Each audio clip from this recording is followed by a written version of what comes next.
Welcome to week 7. You only have a couple weeks left with me. So I just wanted to recap everything we've already done. So we talked about hydration and meeting your hydration goals every single day. Hopefully you're doing that. Hopefully you're feeling good. And then we talked about decreasing your sugar sweetened beverages. So looking at where the beverages that you're drinking and consuming are coming from and trying to figure out how much of them have sugar in them and how much sugar are you drinking. Because again, overall, we want to decrease that if we can and get all of our nutrients through good foods, through fruits, vegetables, all of that. From there, we talked about mindfulness and mindfulness around food. So how has that been going? Have you been eating 30-minute meals? Have you been taking a moment to sit down and understand and take it all in of why you're eating and when you're eating and looking at hunger scale and all that? Then we talked about macronutrients and macronutrient balance. So we touched on all of them briefly. And then we touched on carbohydrates and trying to get all of your carbs from whole grains. So hopefully you guys are still doing that. Go brown rice. And then also last week, the last thing we covered were micronutrients. So eating the rainbow, trying to get a variety of fruits and vegetables, trying to get them in a variety of different colors because again, each of them represents a different nutrient. So this week, we're going to be talking about protein. So protein's everyone's favorite macronutrient. It's not scary. And what does it do? It builds muscle, right? Right, but it does a lot of other things too. So what else does it do? It helps make the enzymes that digest all of your food. It helps with neurological function, helps build hormones still, that's a biggie. Helps recover and build all of your tissue back. So really important for any time you're in the gym and you're breaking down your muscle by lifting weights, you need to be able to rebuild it. Same thing with skin, hair, and nails. Anytime you have a wound or any sort of trauma, you're going to need a lot more protein than maybe you would normally.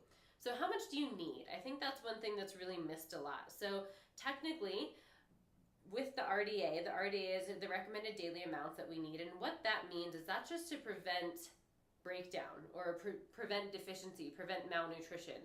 But we're not really here just to prevent malnutrition or make us not die. We're trying to make us thrive, right? Especially as athletes, anytime you're breaking down more muscle, anytime you're doing anything active, you're going to need a little bit more. So the RDA for protein is 0.8 grams per kilogram. And looking at really what you actually might need, what all the research says, what most athletes need, and most just average people, is about 1.2 grams. You could even go up to 1.5 grams per kilogram. So let's just put this into perspective. So me, I'm going to tell you, I'm about 135 pounds.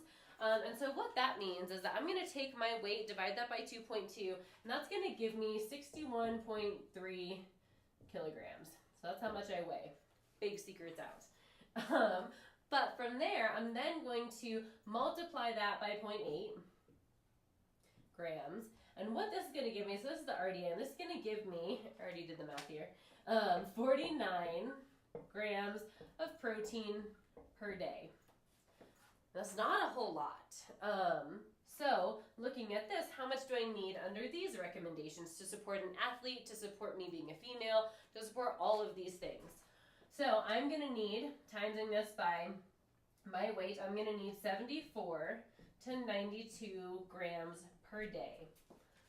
That's a big difference. So looking at that, this is just to support me from not dying.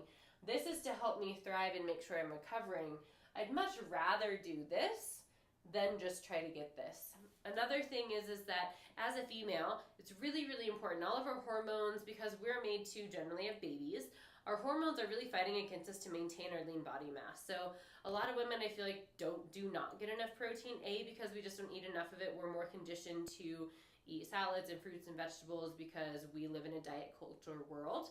But it's really important because most of our hormones are catabolic, which means they're breaking things down so that we can have enough energy to not lug around this muscle, but to maybe lug around a baby. So it's really, really important for women to maintain your lean body mass, to maintain overall just your metabolism, making sure you're strong, making sure you have strong bones, making sure you're not at risk of falls, all of these things, and making sure you can just function and do all the things that you want to do to get something around this range. Obviously, it's going to depend on your weight, but getting around that range. So what does this look like in real food?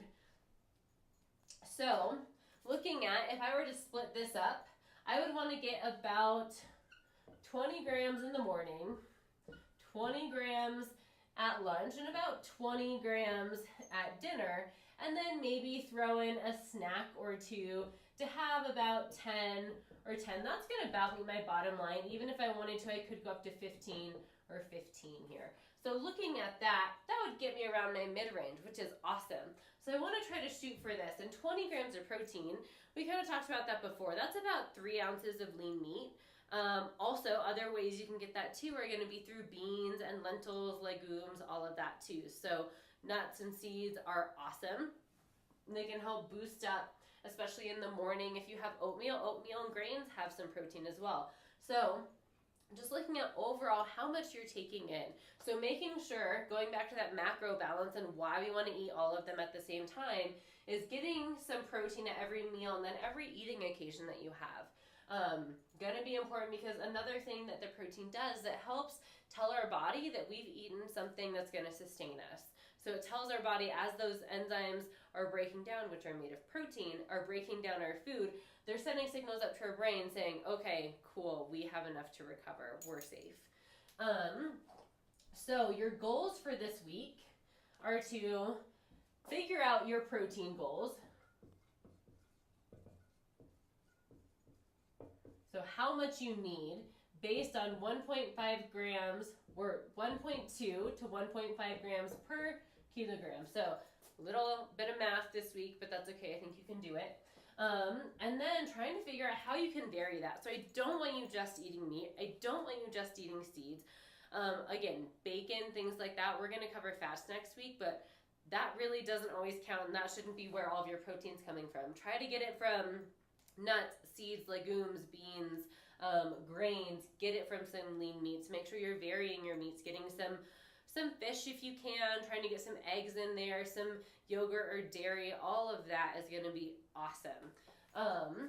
So try to get varied proteins throughout your day. So that's your goal for week 7, is to figure out how much you need and then get what you need through varied sources. So let me know if you have any questions. Feel free to come up and chat with me and figure out what might work best for you. But if you don't have any questions, then I'll see you next week. Thanks.